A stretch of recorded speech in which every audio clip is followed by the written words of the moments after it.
Netflix's American Primeval takes us back to the brutal frontier days, where the relationships between Mormon settlers, the U.S. Army, and Native American tribes were anything but peaceful. It's historical fiction based on true events, but let's be real. It's pretty clear that the show paints Brigham Young and early Mormon leaders as extreme religious fanatics willing to do whatever it takes to preserve their theocracy, even if that means massacring men, women, and children.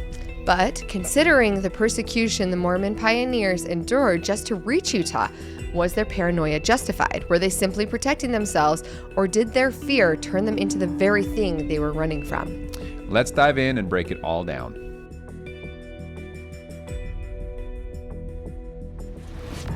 Welcome back, everyone. My name is Sam. And I'm Melissa. I was raised in a family with 4 moms and 35 kids. We were members of the Fundamentalist Church of Jesus Christ of Latter-day Saints, known as the FLDS, which is a polygamous group run by their prophet Warren Jeffs, who is now serving a life sentence in prison. I was raised mainstream LDS in Utah. Sam and I have been married for 10 years. 5 years into our marriage, decided to leave religion altogether, and we have 2 awesome kiddos. Yes, we do. We want to quickly thank our donors, YouTube members, patrons on Patreon, and all of you, our wonderful subscribers. Thank you all so much for your support. Yes, today we had people ask us to talk about our thoughts and feelings about American Primeval, which is on Netflix. I have to start this by saying this is not an endorsement to go watch this show, because this show is a lot. It is brutal. It is mature for very good reasons. It is very graphic. I closed my eyes like this a whole bunch of times, and I'm not saying go watch this movie. We watched it so you don't have to. Or if you already watched it, or those are, historical fiction that can be brutal sometimes, is something you're interested in. We wanted to give our take on it because that's so much to do with pioneer history and Mormon settlers, which Sam has a lot of pioneer heritage. Yeah. And pioneers that came across the plains and helped found Utah. Yep. Yeah. I do not, but I was raised LDS in Utah. So we're going to kind of talk about our take on some of the things, how much stuff's accurate. There are other channels that are going to be way better at giving you all the nitty-gritty details of all the historical facts. We are not a historical fact channel. We're just going to share our opinions and thoughts. And our experiences. With these type of topics, growing up in Utah and growing up in the mainstream Mormon LDS church and in a fundamentalist Mormon church that came from pioneers. And fundamentalist, when I was raised in the FLDS church, a lot was talked about Brigham Young. Brigham Young was seen as this really amazing, perfect person. I don't know about perfect, but they didn't look at anything that he did as bad. They looked at what Brigham Young was doing as what God wanted him to do, specifically in the FLDS fundamentalist church there, because I know that the mainstream church does go against some of the things Brigham Young was teaching back in those days. Now, and even when I was growing up, like in doing seminary classes and stuff in the early 2000s, there are definitely things that the church has steered away from that were Brigham Young's teachings, and a lot of other like documentaries or other shows have portrayed things, particularly from Brigham Young's time and the things that he preached, because some of them were more extreme or problematic or racist and things like that. So again, we'll kind of give our perspective on those and kind of how but I was taught more. Brigham Young is obviously a very important prophet within the LDS church, within Mormonism completely, because Joseph Smith was the original founding prophet of the church. And then Brigham Young is the one who, after Joseph Smith was killed, he moved the saints westward to Utah to try to leave the persecution behind. So he was the second prophet of the LDS church. And the fundamentalist churches also believe and consider him the second prophet. Yes, he was still a part of the prophet lineage in the FLDS and in not all fundamentalist groups, because if you look at some of them, when Joseph Smith died, there were some who broke off then and said, no, we don't believe Brigham Young is a prophet. But the majority of Mormonism today did believe that Brigham Young was a prophet of God. And we'll get into more about Brigham Young a little bit later, because he obviously was very much a huge focus of this entire series. But for just a little bit of background for people who maybe haven't seen the show, aren't interested in watching the show, or just to kind of give some background in general, this series is all placed in 1857 Utah territory, okay? Yep. And Utah was founded in 1847. So we're within 10 years of Brigham Young bringing, and by the way, I know it always sounds weird to outside people that we call them the saints. The church is the Church of Jesus Christ of Latter-day Saints, but it's not sainthood in the way that like Catholics think of saints where you're like dubbed a saint. A member of the church is considered a Latter-day Saint or LDS. So when I say that, I just want to make sure that's clear. But within the church. If you're a member, you're a Latter-day Saint. They were saints, yes. So Brigham Young had brought the saints to Utah in 1847, and this show does a lot of really showing how hard it would have been back then, period. Coming across the plains, so many people died. We do want to be clear, though, that this show is not an accurate historical document to showing exactly what happened. It's based on true events, which there were a lot of true events that really did happen with Brigham Young and his involvement in some of these things. But ultimately, it's not all accurate. Yeah, it's not a docuseries by any means. Right. But I think that they don't claim, the creators of the show don't claim that it is, just to be clear and fair there. No, but I think showing what it would be like at a fort, right, for instance, and showing things would be muddy, they would be dirty, just showing how hard overall traveling back then was. There are tons and tons of pioneer stories and tons of people who didn't make it coming to Utah to begin with. Getting the Saints to even get to Utah was this huge undertaking that was very treacherous. Tons and tons of people died trying to get to Utah. Yeah. So I think the show overall showing the hardships of even just traveling through that wilderness to get to Utah was pretty accurate, and it feels very jarring, but I think it was very accurate as to what that would look like. Yeah, and just the conflicts between Native Americans, the Mormons, and the United States government. There were conflicts going on just trying to survive, whether there was a disagreement and they were shooting at each other or killing or whatever the case may be. There was a lot of just really hard, not beyond surviving the weather and the wolves and the wild animals. There was just a lot of war, I guess you could say, during that time. People just trying to take over or trying to survive. Yeah, and when the Mormons got there, obviously there were a lot of different Native American tribes within Utah, and you'll still hear a lot of those names when you go to Utah. The University of Utah are the Utes, and that was a tribe that was in Utah. You have Mount Timpanogos. That was a tribe that Mormons went and killed, actually. So there were, there's different like words and different names that are Native American names that you will see and hear all the time when you're in Utah. I didn't know for a long time that like Timpanogos was the name of a Native American tribe. Right. So there were some that even growing up in Utah that I didn't know that's where the name came from. Others are more obvious, like the Utes. So there's different things like that. Did you know how many different tribes there were that already owned the land before the settlers came? Yeah, I knew there were a lot. And for just my experience a little bit here, growing up in the FLDS church, and I don't know for sure if it was church-wide or if it was just my family. I believe it was a lot of the church members within the FLDS church. We highly, highly respected the Native American people. And in fact, I was taught to believe that I had some Native American blood in me. Yeah. But according to my ancestry now that I've done, he's done the DNA test and he doesn't have any. He was so sad. Zero of that. But I was led to believe that I had Native American blood in me. Anyway, we highly, highly respected the Native American people. And so the talk about all of these different tribes and reservations and things like that, we were very much aware of them. I don't remember all of the names, but we were taught about all of the different, Navajo, Cherokee, the Utes, the Timpanogos. We didn't really talk much about, but we did know there were a lot scattered throughout the United States. Yeah, and it's so much that it was called the Utah War, from 1857, which is when they're placing this series, to 1858. So it wasn't super long, but that's what they called it because it was so hostile. And because the Saints had come on the backs of being persecuted and driven out of, they'd been driven out of multiple places. They'd been driven out of Kirtland, Ohio. They'd been driven out of Nauvoo, Illinois. And because mobs kept chasing them out of places, they basically went so far through treacherous landscape thinking that they were going to be able to be left alone if they went far enough away. Right. And so they had that mentality already.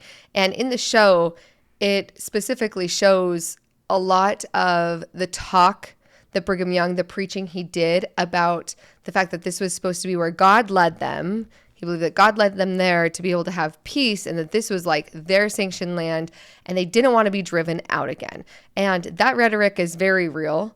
And a lot of the things Brigham Young said about protecting and preserving and being willing to just like fight for it at this point, that we're not going to be driven out again. We're going to fight for it, and kind of riling everybody up in being worried about that happening again, especially against the U.S. government. Well, and also just kind of going back a step, before they came to Utah, Joseph Smith was murdered.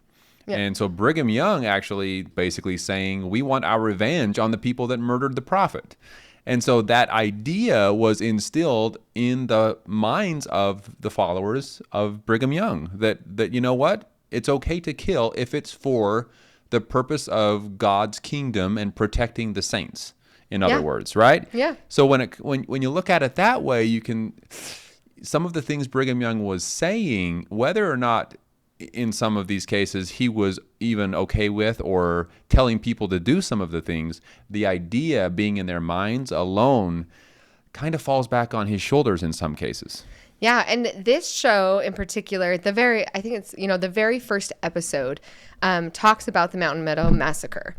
And before we get into that, really, I wanted to ask you, had you heard about the Mountain Meadows Massacre before, like as a kid, or learning about church history? So only whispers. I hadn't gone to the site, or I hadn't really heard too much about it, other than just in passing when the church leaders or my father was talking about the persecution of the saints and just how much different wars and different battles that they were involved in because of all of the persecution. So I remember it being mentioned, but I didn't know very much about the Mountain Meadows Massacre. And I think the first time I was a kid, because we both grew up in southern Utah too. So Mountain Meadows is close to where we were raised.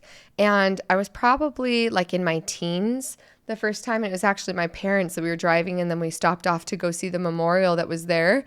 And so I knew about it. And I feel like when I was like in the early 2000s, when I was in seminary, the church was trying to be like a little bit more transparent about it as well, because they definitely have taken responsibility that it was Mormons. This is what happened, and acknowledging that it was a horrific act.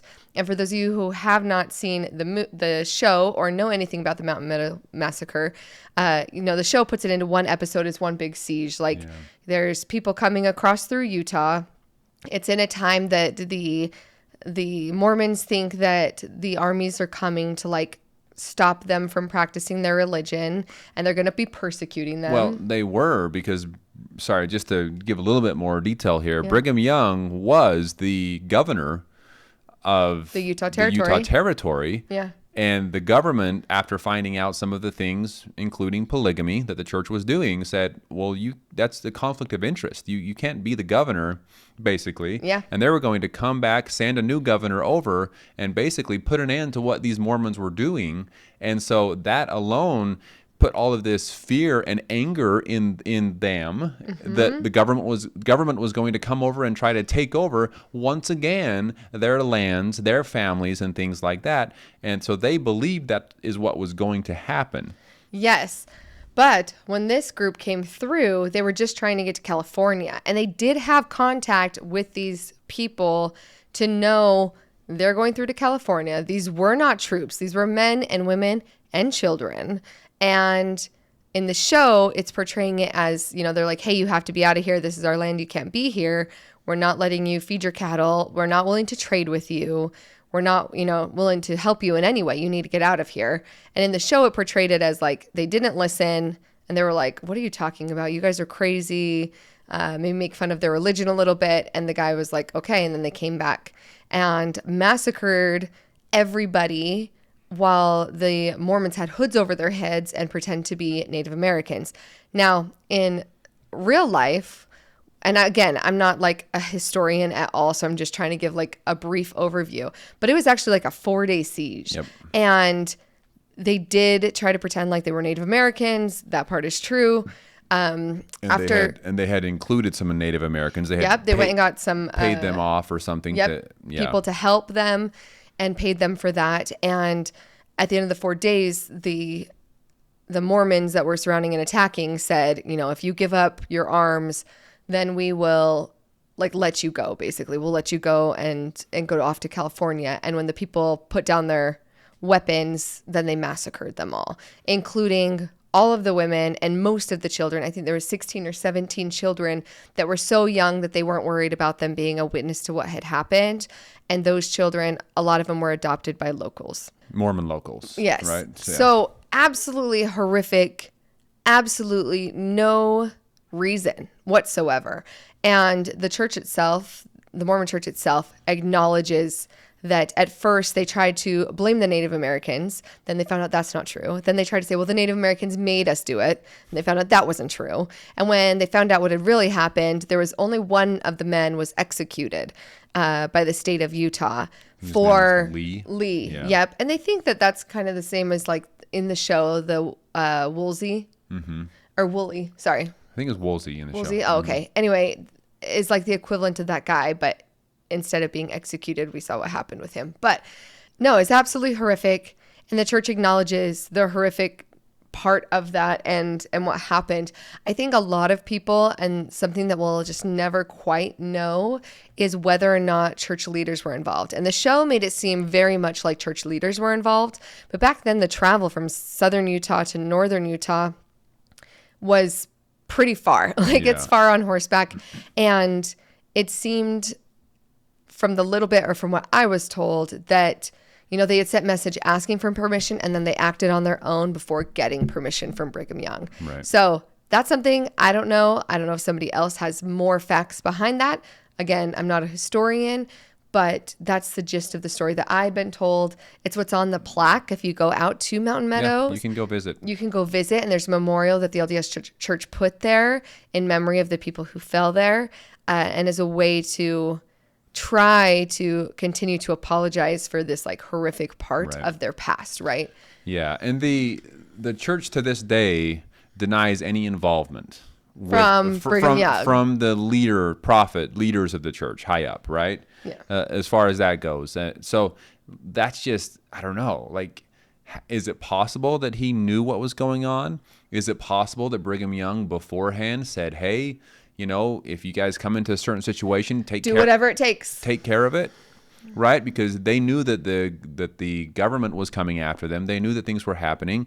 When these innocent people, pioneers, came through their territory that were just trying to get to California, did they think, oh, maybe they're here from the government and they're going to try to do something to us, so we're going to act first? No, because they knew and they talked to him first. Okay, do you think they believed him, though? Bunch of men, women, and children. What were they going to do? I agree, but just why? Why would they do that? I don't know. I think it was hysteria. Like, it was hysteria, fear, anger. Yeah. I have no idea. There's no excuse for what happened. Yeah. And it's just absolutely horrific. In the show, that showed that they let some of the women survive. And then later, the Native Americans killed all but one of the women, and the last one that they didn't kill because she was so fierce and so not afraid of death. I think that they piqued their curiosity, and they took her back, and she ended up being a part of their tribe in a way.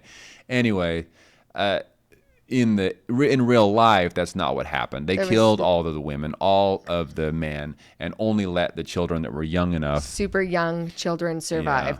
Yeah. So obviously, again, it's based on true events. But it's not it's not a historical documentary by any means. And I think it's very clear throughout it that another thing that happened that was true, for instance, like some things that were true events in it, was about Fort Bridger and the fact that fort, the U.S. Army and military would stay at that fort. And as they were trying to figure out what was going to happen between the Mormons and the military, and Brigham Young really did buy that fort. He bought it for, I actually looked this up because I was like, I have to know because I hadn't heard about that. I never heard about that. about Fort Bridger being burned. No, I'd never heard that they burned it down. Yeah, so he really did buy it for $8,000, and they really did burn it to the ground as a way to be able to stop people and particularly stop the army. So there's definitely true events in the show, but more than anything, they definitely gave off and were trying to show that Brigham Young was like a mob boss, basically. Like a mob boss, right? That he that he was trying to be in so much control that he was kind of like a religious maniac, is the vibe that I got. Yeah. Like this religious, crazy person who's just willing to hurt and murder and do whatever it takes to be able to keep his people safe. Right. Yeah, and there were a couple things throughout, like once when he arrived at Fort Bridger to talk to the guy there, I forget his name at this point, but he was in charge and owned Fort Bridger. And when Brigham Young got off of his horse, he whispered, "This is the place."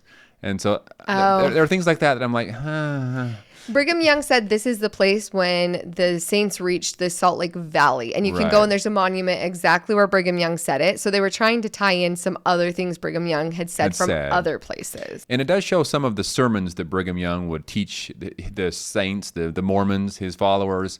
And he was a very bold person. Yeah. So that was pretty accurate, I would say, in just the way that he came across that this is black and white. This is how it has to be. This is what God wants.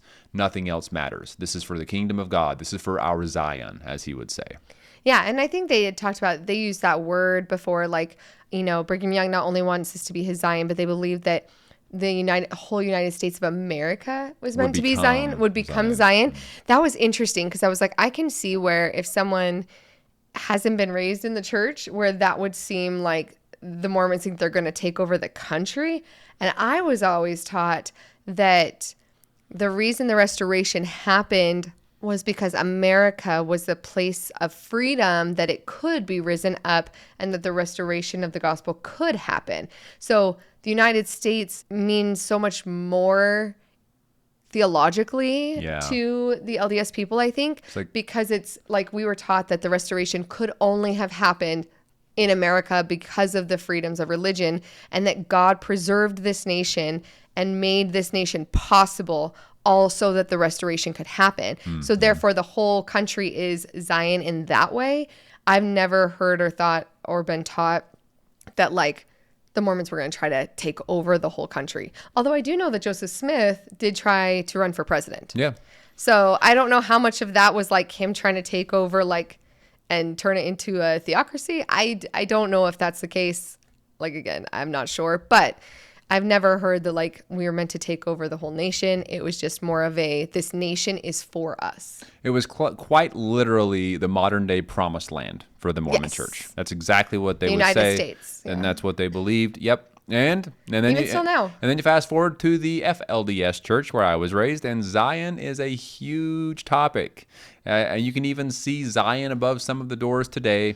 But those followers of Warren Jeffs, during the time when so many people were leaving the Short Creek area, they would put Zion above their door as proof that we are followers of the true church, as they would claim, the followers of Warren Jeffs, because they stood for Zion, meaning that they were still holding out hope that one day there could be this perfectly harmonious place where all people were living as one, doing what God asks of them in righteousness. That would be Zion. Yeah. Brigham Young was very bold, and he was very straightforward and was a very strong, determined leader, is how I was always taught.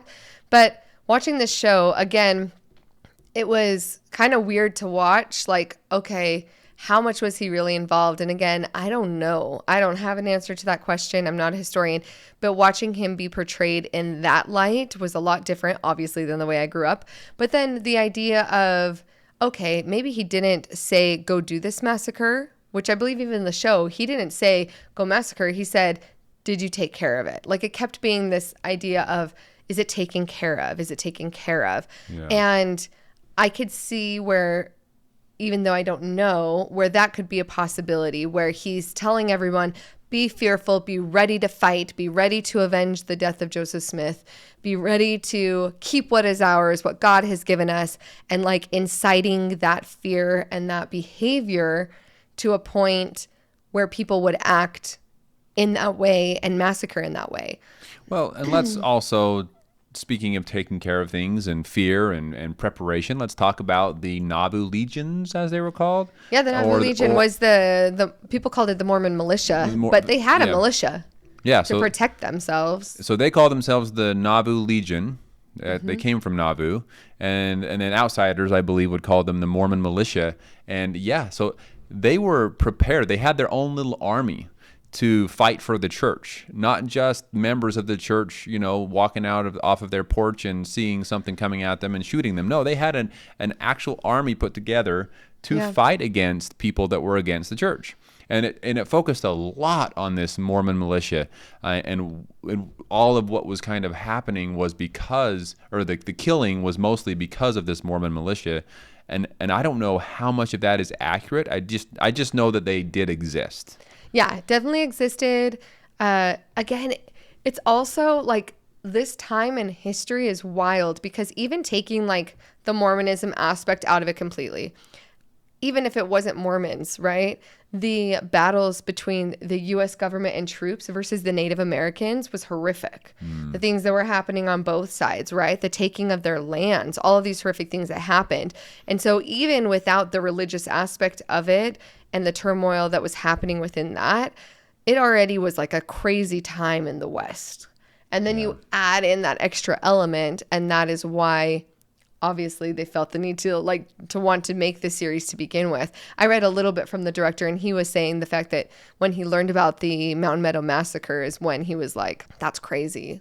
Let's film something that's about this time, because as you learn, if you do go and you can deep dive into all the different things that were happening between all of these groups, right? So I don't even know if having like a militia was even as crazy as just those times of feeling so much like you had to protect everything. Like you had to protect everything because it was the Wild West, and you didn't know if it was going to be Native Americans going against you, or if it was going to be the U.S. Army that was going against them for religious beliefs, or if it was going to be some random cowboys who just wanted to steal your stuff. Like there was all sorts of, even in the show, like at the fort, right?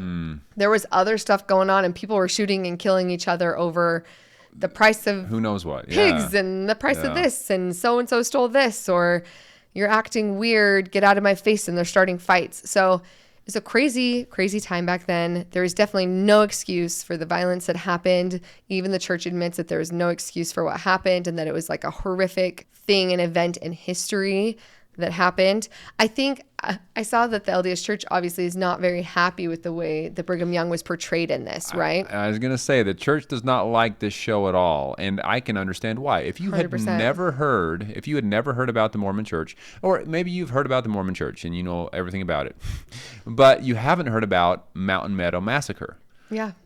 That would be your first introduction to, holy smokies, these Mormons are crazy people, right? And so the church obviously is saying, wait a minute here, this is not accurate. And even though the director and the producers of this say, oh, no, we know it's not accurate, the church is saying, you are making us look so bad by using our name in something that's not fully accurate. So I can understand where the church is coming from and being frustrated by it. Well, and I think they've been like kind of not paying the price, but like they have admitted they've done everything that they could for the past to like try to make up for it.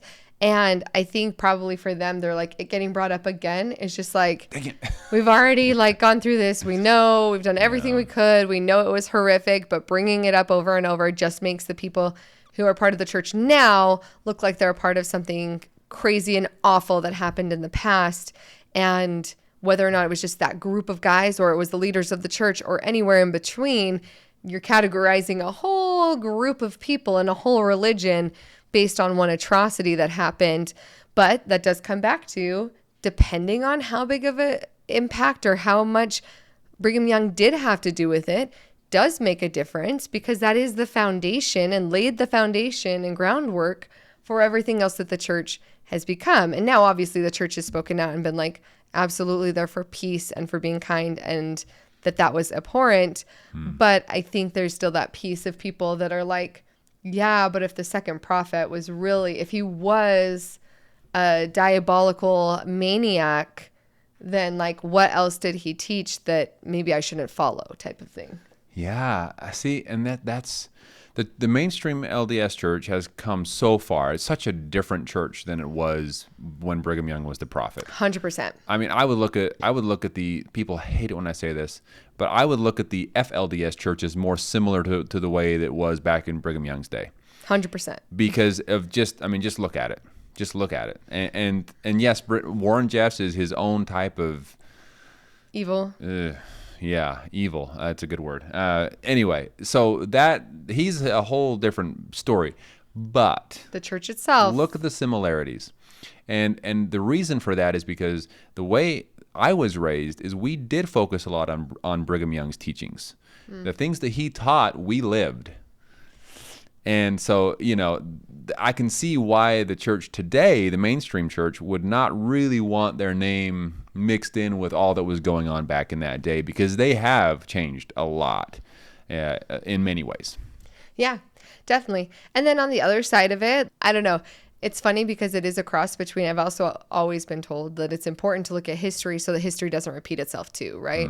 So I don't think it's right to just like sweep something under the rug of history because certain people don't like the fact that it affects, that it was a part of their history. But also I can understand why they would be like, but we don't want to like keep hearing about it over and over again after they feel like I don't know if repent is the right word of it, but like that they've already tried to like move on and move forward past that.